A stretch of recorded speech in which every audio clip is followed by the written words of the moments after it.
Okay, so welcome to another episode of Elite Psyche, the Mental Toughness Show.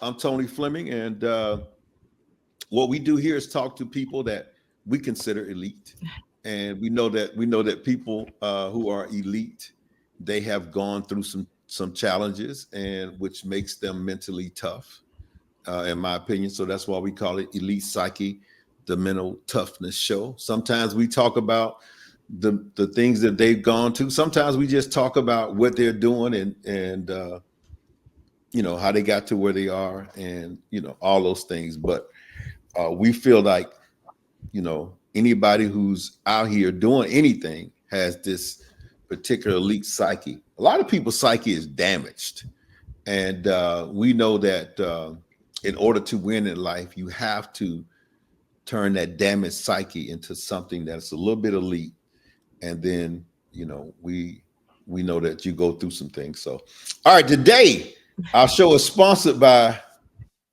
New Spira. And New Spira is a great company just starting. Has the coffee, it has the has the coffee, has the liquid vitamin. We have a detox product, and it's just a great product. Vibe, VIAB, is the name of the liquid vitamin. That's vitamin in a bottle. So, New Spira. Every sip counts. Every moment counts. All right. So, all right. Our guest today is Miss Trinae Southall. And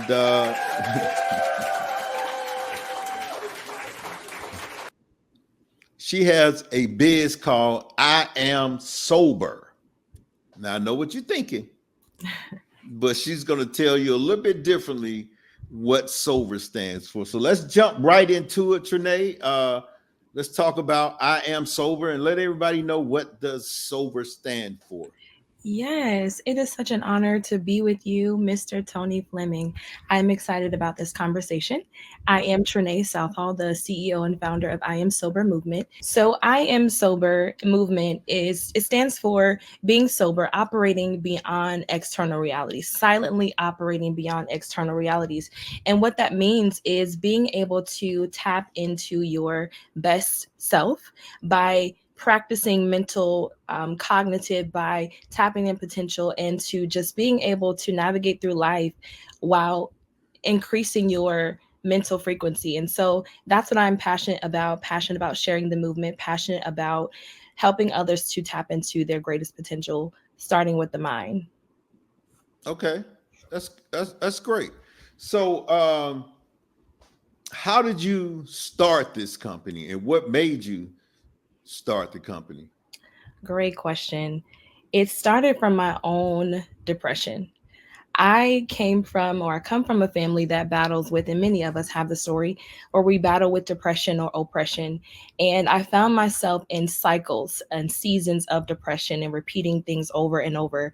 And it got to a point where I had to really start to tap into and even get help on how to navigate through depression, overcome it, and then use that pain to triumph and to help other people. So this is something that's very personal, something that I've overcome myself. And in my own personal time of just praying and meditation, the idea came to me and I was able to birth I Am Sober movement. So that's where it came from. Okay. So let's talk a little bit about the depression because how do you know when you're in this depression? Because, you know, I've been through a lot of things in life and I'm still here. And so Yeah. I kind of call that my mental toughness phase. So what's the difference in going through a challenge and having all kind of things happen around you than being depressed? I mean, how do you know? Great question. So, how you know is that, as you said, all of us experience what we call episodes. We all Mhm. experience episodes of depression. But when you are able to decipher and how you're able to know that it is not just an episode or a moment, as you said, that you're navigating through life and you're having to build your toughness, it's when you start to become stagnant in that season. It's when you start to lean on whether it's certain substances, whether it's certain things that you lean on these things in order to build yourself back up. Whether you are staying in the bed for days at a time, or you shut down, or you isolate yourself, or you have no language, or you don't want to be involved with anyone, there are certain signs and symptoms that you can look for that says this is not just something that I'm going through, but this is actually depression. And the thing that is so tricky about depression is that it's very sneaky and it's not easily able to be detected because, like you said, many people think, well, this is just a moment I'm Hmm. going through and I'm going to get through this. But many a times we don't allow ourselves to acknowledge that if I'm making the same mistakes and every time something happens to me and I isolate, or whatever your mechanism is to heal and to cope, you isolate or you become so distraught that you cannot move forward, then that's when you start to see that there are signs of depression. And many people are functioning with their depression. So it doesn't seem like depression because they're able to function, they're able to go to work, they're able to navigate. But there are very small signs that say that now I'm tapping into being a depressed person and I have episodes of these depression seasons. Can you give us the example of your situation when you start having? Okay. So my situation, I was very good at isolating. That was something that I just it was my safety. It was safe for me to isolate. It was safe for me to shut down. It was safe for me to distance myself from people. And that's something where you could potentially have beautiful relationships. And what I tended to do was I isolated myself from people who were assigned to be in my life. I distanced myself and I shut down. And I had to recognize that that wasn't a healthy coping mechanism. It was actually a sign of depression. It was actually a sign to say that when something is not going right in my life, I don't have the healthy skills to navigate through it, but I'm isolating and I'm distancing myself from help. And so that's when I was able to discover for my own personal life that I have I have signs and symptoms of depression. I am battling with depression, and isolating myself every time something happens or I'm in a situation in life is not a healthy coping mechanism. That's not how you grow mentally and emotionally and psychologically. And so it was that moment for me where I had to acknowledge that you're battling with something bigger than just isolating yourself. Did you ever have thoughts of death or thoughts of, I don't Absolutely. know? Yes. So that also is a part of it as well. I battled with suicidal thoughts, and they didn't happen all the time, but they would happen every once in a while, whether it was every 6 months or every quarter. I would have these suicidal thoughts. And there were actually times where I tried to commit suicide. One of the times that I tried to commit suicide, I tried to overdose on medication and it did not work. And that was my first time overdosing. I ended up getting sick and going to the hospital, and then the second time, I even considered doing it again. And so those moments where I considered suicide, I even had a plan to go forward with suicide. I even figured out how much I needed to take of this medication so that it could take me out. And there were times where, even when I had the pills in my hand, ready to take the medication, I was able to, number one, tap into the Spirit of God, but to be able to say, I can't do this. I cannot in my life, and I have to come out of this state of depression and do what's necessary to fight for myself and for my future. So, definitely, suicidal is a part of something I've experienced and overcome myself. So would you call suicide, I mean, not suicide, but would you call depression uh, wound of like it's a heart wound, or is it something that, do you call that the wound of the heart? I do. I do call that a wound of the heart. And not only is it a wound of the heart, but it's a result of trauma. It's a result of, like you said, heart wounding. It's a result of difficult situations in life that we never heal from. And most times they stem from our childhood. They stem from earlier encounters in our life that made an impression, that left an impression on us, that results in depression, that results in oppression. So, yes, it is definitely a heart wound. It is definitely a response to trauma. It is definitely a response to trying to heal from something that we have no power to heal from at times. Okay. So how do we start healing the wound of the heart? How do you start doing that? The first thing is to acknowledge that it's there. You have to be able to confront, and many times you have to go back to the root of whenever this happened, whether it was someone traumatizing you, whether it was someone abusing you physically, mentally, sexually, emotionally. You have to go back to the root of where it started. Because if you don't go back to the root of where it started, you'll end up suppressing the surface level responses without getting to the root of where it came from, why it came, and how to unravel everything that happened as a result of that moment. And so the first thing is to confront, to allow yourself to say that this is what happened to me, this is what it left me, and now I have the responsibility. No matter how difficult it is, I have a responsibility to heal my inner self, to heal the inner child in me, to heal the inner woman, the young man, the young woman in me, so that I can tap into my greatest potential. So the first thing is acknowledge, confront, and realize that I've got to get to the root of where it started, where it began.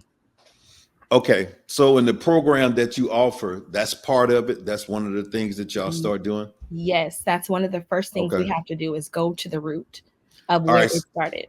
So how do you deal with the rumblings in your head? Like how do you deal with getting a peace of mind? How do you start with that?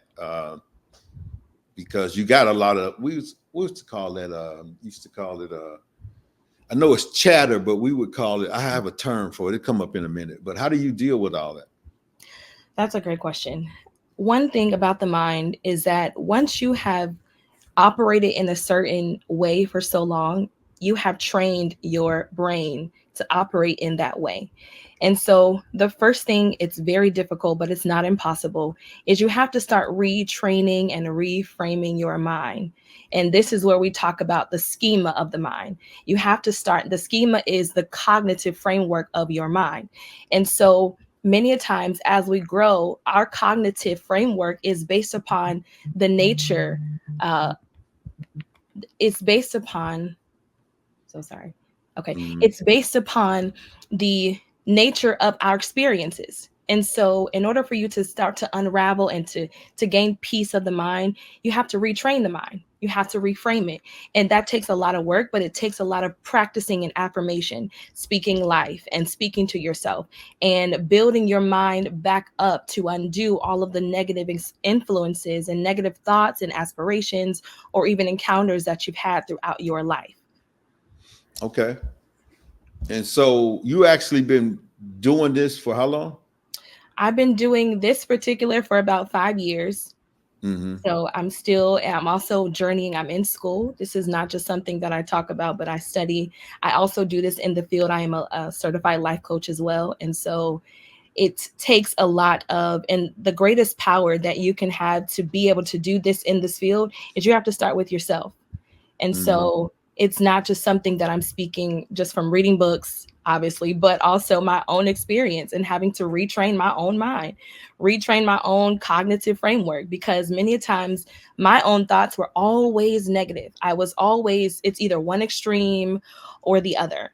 Never Mm-hmm. a middle ground, never a gray area. It was just from one extreme to another. And I had to realize that that was very unhealthy, very mentally unstable. And so the first person that I began to do the work on was myself. So was there a mentor or somebody who kind of kind of told you what was going on and would help you in the beginning? Yes, I did have a mentor, also a therapist, but one of the first things that my mentor helped me to understand in order to start to tap into just coming out of place of depression and mental stagnation was that I had to confront where my first impressions came from. Where did my low self-esteem come from? Where did those issues where I didn't believe in myself, where did they come from?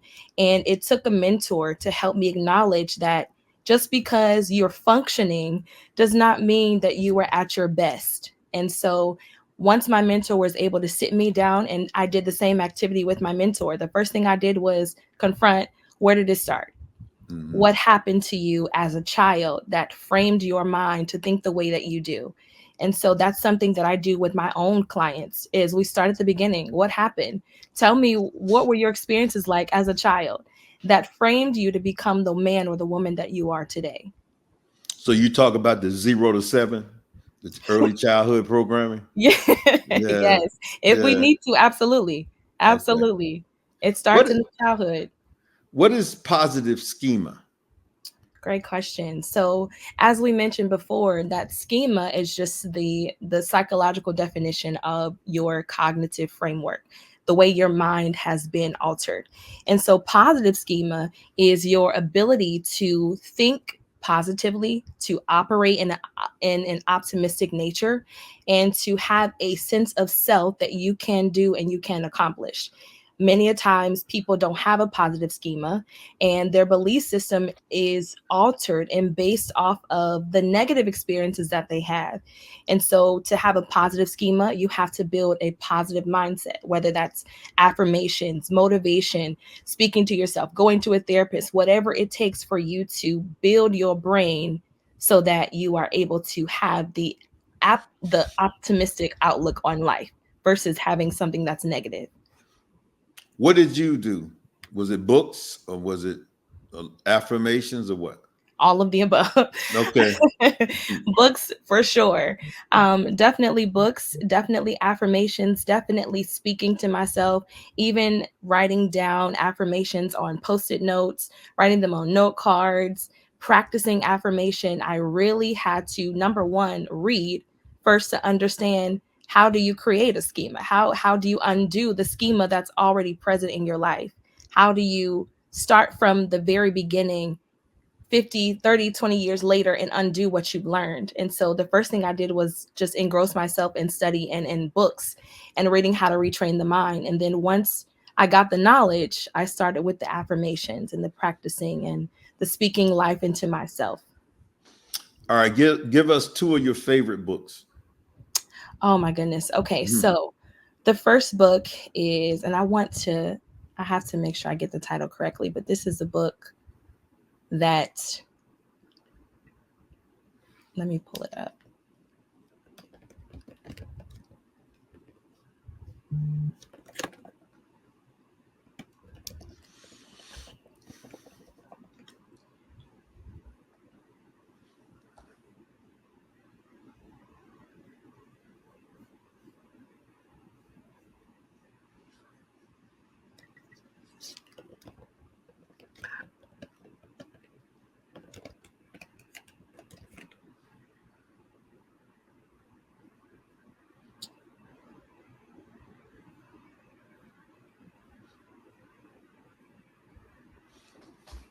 Okay, so I'm just gonna give you a book. I can't find the one that I've read that's in my Hmm. library, but one good book to start with is Battlefield of the Mind, and that's by Joyce Meyer. Mars, right? Yes, that's a great one.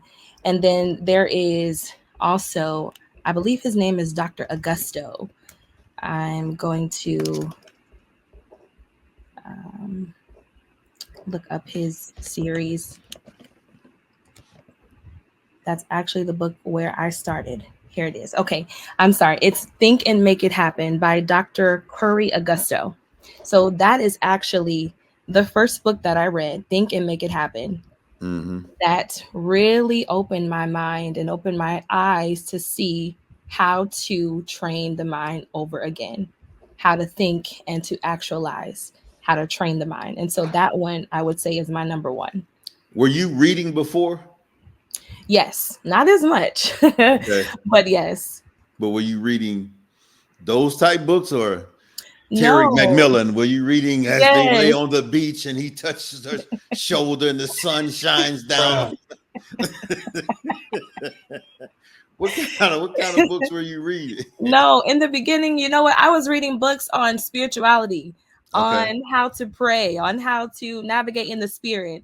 And I had okay. all this weaponry in the spiritual and the knowledge of kingdom and all of that, but my mind didn't match what I was studying and reading. So I had to take a step back from equipping myself in that area and start reading about the mind, So I read a lot of books Wow. on prayer, a lot of books on spiritual warfare, a lot of books on how to become your best self. But I had all these spiritual knowledge, all these spiritual keys, and I had all this language for that, but my mind was still warped.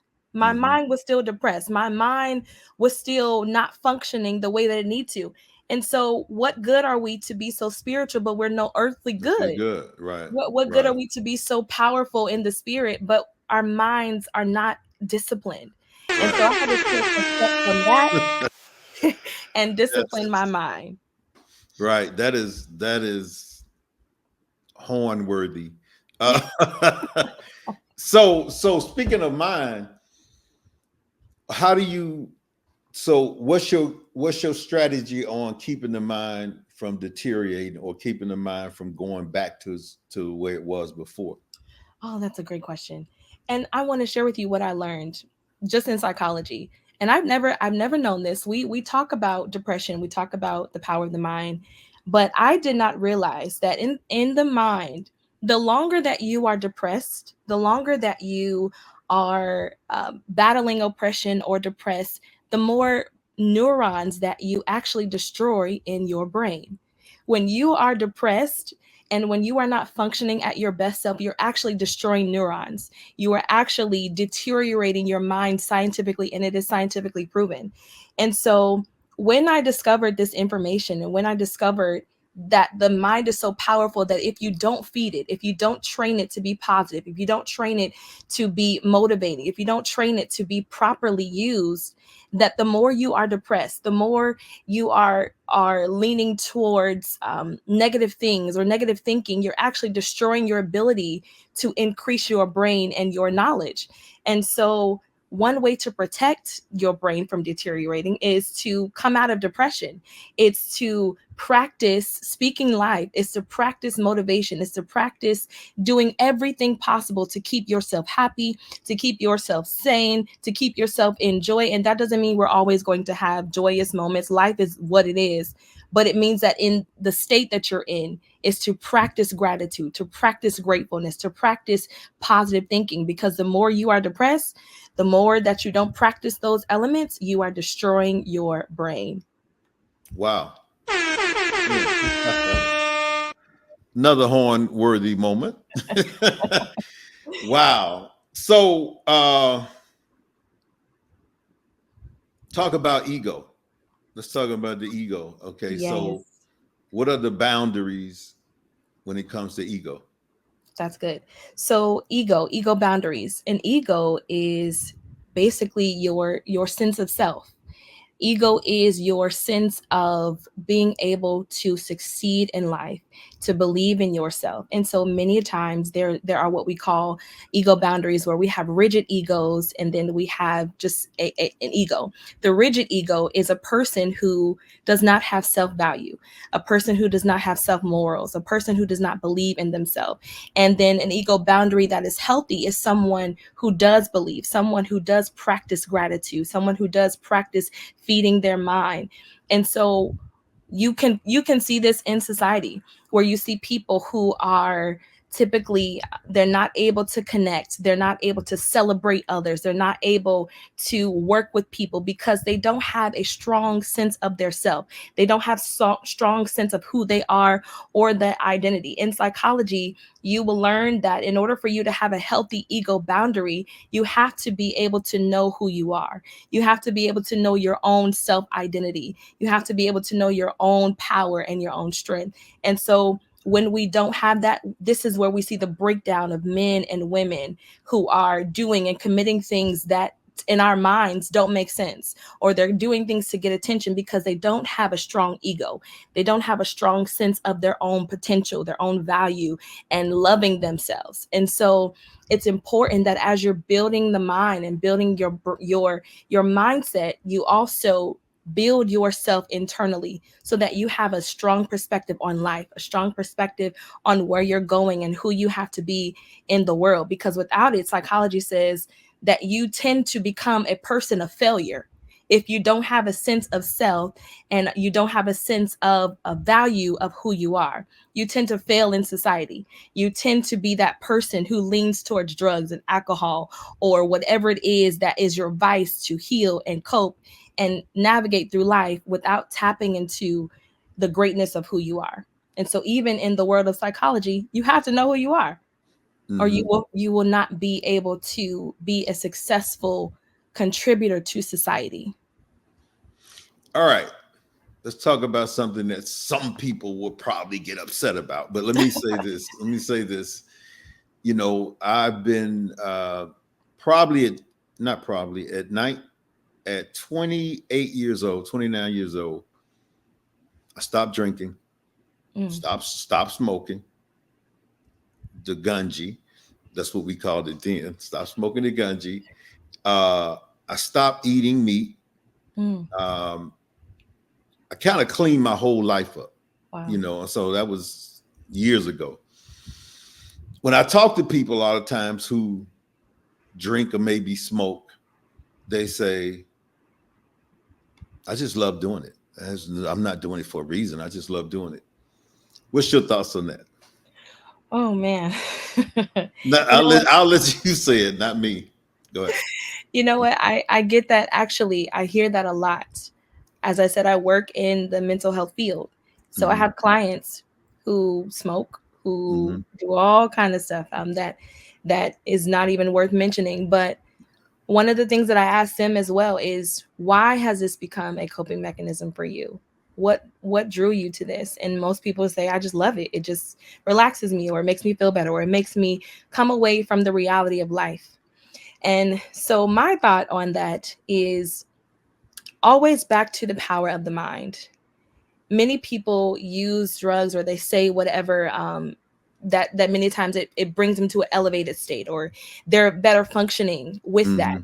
But what I have come to learn in the field of psychology is that any kind of substance that is not naturally inhibiting or enhancing the body will become a danger to you. It may not happen immediately. It may not happen where you see the evidence of it, but over time, it does have an effect on your mind. It does have an effect on your brain. It does have an effect on your body. And so, our responsibility is to ensure that our temples are able to fulfill whatever assignment and call is on our life. And so I'm not saying that I am in agreement. I'm not one to agree with substance abuse or any kind of substance that just kind of takes you away from reality, because the truth is, no matter what you do to suppress the truth of your reality, you still have to face it at one point. You still Hmm. have to acknowledge where you are in life. And many times people use it as a crutch to not acknowledge where they are, to not Hmm. acknowledge their responsibility of what they have to do. Life is not easy, but we have a responsibility to create something beautiful from what we have been given. And so many people don't agree with my thought of substance abuse or whatever it is that you use, but I say this: I want my mind to be sharp years from now. And so, Hmm. in order to protect my mind, even in my youth, I have to make sure that I'm making decisions that will carry over enough that I'm able to be healthy and strong 50, 60, 70 years from now. You're also a physical trainer, right? I'm not a physical trainer. Oh, you're not? Okay. No, but I do believe in making sure that you are healthy physically, but I'm not a physical trainer. I Okay. do have physical trainers, but no. Okay. Because I remember one day in the gym, uh, one of my partners that's a trainer, and these ladies were talking because you know ladies love they want to get their abs right, right? That's right. And so, yeah, and so but they also love drinking wine. And I remember him telling them one day, he said, "Boy, it'll be a lot of more tight abs around here if you put that wine down." You know what I'm saying? And That's right. they like, no, I ain't stopped drinking my wine. You know, I know, and that's something that takes people away. I know, boy, this right here is something that will really make some people upset who like to drink, who like to do it, because they'll say, "Well, it's just doing it in my private time, and I'm doing Mhm, it, mhm. but we know that it makes issues. You squash. things that's going on in your life for a while. Yes. So yeah, okay. But then once that stops, it opens back up. Opens But back up. it gives you a little vice count. It's a vice kind of that gives you a little, I don't know, feel good moment or two for that. And I know how that works. And so, but you're saying that later on in life, that can do something physically to your body. Besides putting fat on it, it can also, do something that uh, cause your health to deteriorate. Oh my goodness. Let me tell you, I also work in the medical field, and my patient clientele at the time were seniors 65 and older. And I saw a lot of patients who drink wine. And like you said, they just do it to relax, or they have a glass of wine a day. But we take a lot of inventory on the condition of our patients. And when I say that there is a drastic difference from patients who drink or smoke versus those who care for their temple, care for their body, they don't do alcohol or they don't smoke, mentally, when you get to be about in the 60s and 70s, mentally, the alcohol over time has deteriorated the brain so much that most people have swelling in the brain. Most people are not able to control their blood pressure. Most people are not able to control their they're not able to control their body. And so what happens is you will go into a doctor's office and they will give you 5 prescriptions just to manage the symptoms that you have done to your body over time, because over time you have been drinking or whatever the vice is. Over time that has deteriorated your body. And so many a times I saw a lot of our patients who had healthy lifestyles from their youth that carried over, and they were functioning, they were physical, they were mentally sharp. And then you saw those patients who chose to do other things, whether it was alcohol, beer, and you could see that their body paid for it. They were not mentally sharp, they were not cognitive, they were on medications, their bodies were swollen. And when you see something like that, and you see the regret that people endure because they're greater risk for heart attack and stroke, you see that they are more regretful about the decisions that they made in their earlier years than those who make wise decisions now to ensure that they have a healthy life. And so from the medical perspective, I have medical background, and so from the medical perspective, it behooves you to care for your body and to not Mhm. put yourself in that practice, because it will become a form of addiction. No matter if you only do it once a month, quarterly, your body will crave it and it will become an addiction. And so you'll find yourself 30 years, 40 years, 50 years feeding that addiction. Wow.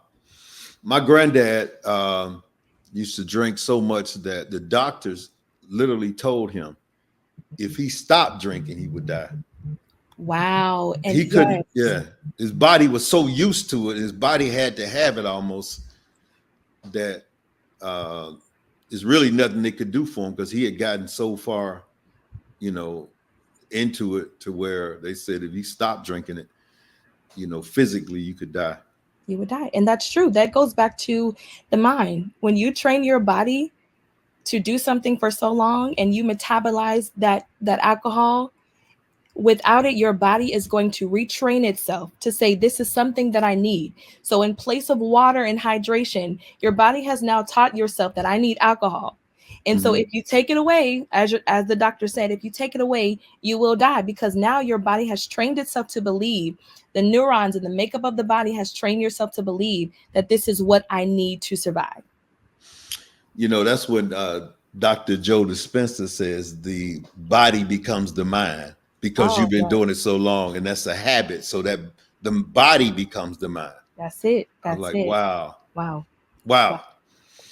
So, man, I enjoyed this conversation. Tell us, um, okay, so we know the website is down, and it's going to, like, speaking of that, my Tony Fleming Enterprises.com was down for a while. Now it's back up. So everybody who wants to check it out, go to Tony Fleming Speaks.com. Tony Fleming Speaks.com. And that's my speaking site. So make sure you go check that out too. So the way they can reach you now is on Instagram, right? Yes, that is correct. As you said, we are revamping. I'm revamping my website. So you Hmm. can reach me on Instagram. I definitely will respond. I'm also on Facebook, but Instagram for sure. Okay. And you have a program that people can join, or many programs, or one is just one particular one?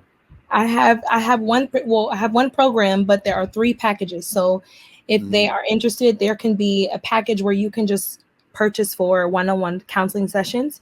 You can do Hmm. a 3-month transformation package session, and then you can do a 6-month transform my life package and session. So it just depends on what the person needs, where they are in their life, and what their goals are. Okay. Cool. I forgot one question to ask you earlier, and it's at the end, but I'm still going to ask you this, even though it should ask you earlier. So let's say we met downtown Atlanta. We were in a high-rise building. We were on the 30th floor, and we got on the elevator. Give me your elevator speech down to number one. If I ask you, so Trinae, what do you do? All right. So I am Trinae, and I would consider myself to be a mental health advocate. I am the founder of I Am Sober Movement, which means silently operating beyond external realities. And my goal and my passion is to help people tap into their greatest potential by starting with the power of the mind. Okay. We still on the 20th floor. That was a 10 floor elevator speech, but that's good. That's good. I appreciate that. And anything else you want to say before we end? I mean, you said a whole lot, but is there anything else you want to say to our viewers? You know what? It was an honor to be with you today, Mr. Tony.